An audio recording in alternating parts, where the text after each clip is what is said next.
Al Franken is now officially Minnesota's junior senator. The former St. Louis Park resident was officially sworn in Tuesday morning by Vice President Joe Biden in Washington, D.C. Franken plans to get right to work and work hard on the issues of energy, health care, the economy, and getting children a 21st century education. Welcome to Park Update, the weekly show that gives you the latest information about what's happening throughout St. Louis Park. I'm Scott Smith, and this is your news for the second week in July. The newly elected Franken grew up right here in St. Louis Park and attended the local Blake School. Franken is probably best known for his roles and writing on the comedy TV show Saturday Night Live. But on Tuesday, Franken began the task of downplaying the humor and getting to work after the 8-month recount battle with Norm Coleman. Creditors have officially taken over Sun Newspaper's corporate parent, American Community Newspapers. The weekly St. Louis Park Sun-Sailor is one of more than 40 papers published by the company here in Minnesota. The takeover makes Eden Prairie-based Sun Newspapers the first local newspaper chain to exit bankruptcy. Sun Newspapers laid off numerous individuals, consolidated several suburban editions, and filed for bankruptcy protection earlier this year. The new owners have not announced any major changes for the St. Louis Park Sun-Sailor. Residents now have another health club option in the park. LA Fitness opened its doors this last week to a newly renovated 50,000 square foot building. The building at the northwest corner of Highway 100 and West 36th Street was converted from the former Planet Ford car dealership. The fitness center features an indoor pool, basketball and racquetball courts, and a large assortment of workout equipment. A 20-year-old male St. Louis Park resident is in custody facing 2 felony counts in connection with 2 recent burglaries in the northeastern part of Edina. Officials charged James Leon Tranberg this past week for his role in the burglaries. The arrest comes after police officers responded to a call on the morning of June 24th. Officers found Tranberg blocks away from the call and found a purse, checks, credit card, and various electronics in his possession. The charges carry the possibility of 5 years in prison and/or a $10,000 fine. Tranberg's next day in court is July 17th. St. Louis Park-based MoneyGram is expanding its business to the Middle East. MoneyGram, one of the world leaders in sending and receiving money or making payments, announced they have reached an agreement with Saudi Arabian bank National Commercial. The deal creates one of the largest money transfer networks in the Middle East. Turning now to school district news, more good news for St. Louis Park schools. Recently released math and reading scores showed that students fared well. St. Louis Park was above the Minnesota average in reading scores, which is up slightly from last year's numbers, and maintained the state average in math. The news follows St. Louis Park Senior High School's naming by Newsweek earlier this month as the top high school in Minnesota and the 105th in the nation. For more information and to see the complete list of Minnesota and the United States, visit the link provided below. And that's a look at St. Louis Park news for the second week in July. Still ahead, news in the neighborhood and this week's History Minute. Stay with us for Jamie's Willing with your City Council update coming up next.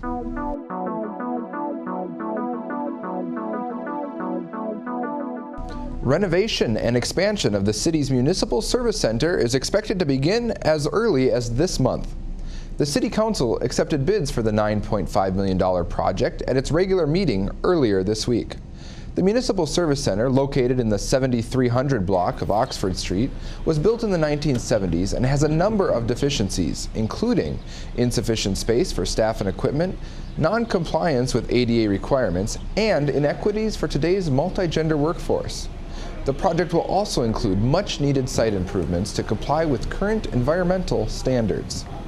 The mayor described the renovation as a must-do project at Monday's meeting, citing the city's need to build for now and the future. The project will also enable relocation of the city's utility department to the renovated building from the basement of Fire Station Number 1. The reconstructed Municipal Service Center will also serve as a temporary fire station, as both of the city's fire stations are replaced in the coming years. For more information on these projects, visit www.stlouispark.org. A reminder that candidate filing for City Council and St. Louis Park School Board seats is now open. Filing closes at 5 p.m. on Tuesday, July 21st. The 2009 elections will include 4 ward council seats on the City Council and 3 seats on the St. Louis Park School Board. Ward council members are elected by citizens of that ward, and school board members are elected by the citizens at large.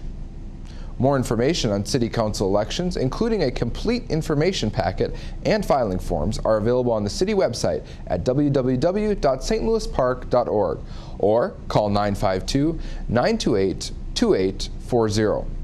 For school board information, contact the school district at 952-928-6010. And that's your City Council update for the second week in July. You've seen one of the park's historic structures along Highway 7, the Nordic Ware Tower, standing 122 feet tall. We'll find out why it's there on this week's History Minute.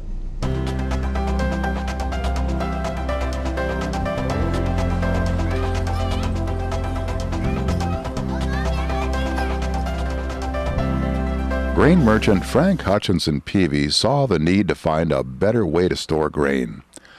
He commissioned Minneapolis architect builder contractor Charles F. Hoagland to build the Peavy-Hoagland experimental concrete grain elevator at the intersection of now Highways 107. It was the first circular grain elevator built of poured concrete in the U.S. and possibly the world. In May 1899, the new elevator was filled, and the next year it was emptied. Skeptics were sure the structure would crack or explode and dubbed it Peavy's Folly. Hundreds of spectators who came to watch the expected explosion were cordoned off to safety in the event the predictions proved true. Jeers turned to cheers when the elevator held, and history was made. The experiment was so remarkable it was reported in the New York Times. However, after the excitement was over, the structure was never again used for grain storage. In about 1969, renovations were made as the structure was in grave danger of toppling over. It was at that time Nordic Ware painted its famous ad on the structure. Find out about more interesting stories of St. Louis Park history at the Historical Society's website, slphistory.org.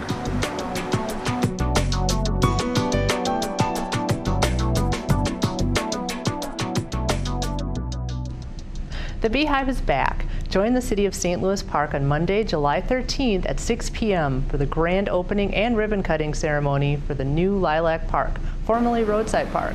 Lilac Park is located next to Nordic Ware and features the relocation of the Beehive and a new trail connection to the Southwest Regional Bike Trail. The event is free to all and parking is limited at this location, so walking and biking to the park is highly recommended. National Night Out is just around the corner in the park. The outdoor event on August 4th is a national event that is a great time to get together with your neighbors. The city encourages all neighborhoods to organize their event in their area. Anyone can organize an event. Just visit www.stlouispark.org to get the form. All forms must be returned or mailed to the City Hall by Friday, July 24th. A series of senior community art workshops are coming to St. Louis Park. Seniors can learn about handmade paper and create their own unique works of art. The workshop will be held from 1 to 3 p.m. on July 23rd and 24th at the Knollwood Apartments Auditorium. There's a $15 fee for all workshops, but that is waived for all residents of Knollwood Apartments. For more information, email Margaret Coleman at the address provided below. Join others in the cleaning of Minnehaha Creek. A group of volunteers will gather Sunday, July 12th for the 3rd annual Minnehaha Creek Cleanup. For more information on this event, visit www.minnehahacreek.org. And that's your news in the neighborhood. That's it for this week's Park Update. Thank you for watching. For Les Farrell and Jamie Zwilling, I'm Scott Smith. We'll be back again next week.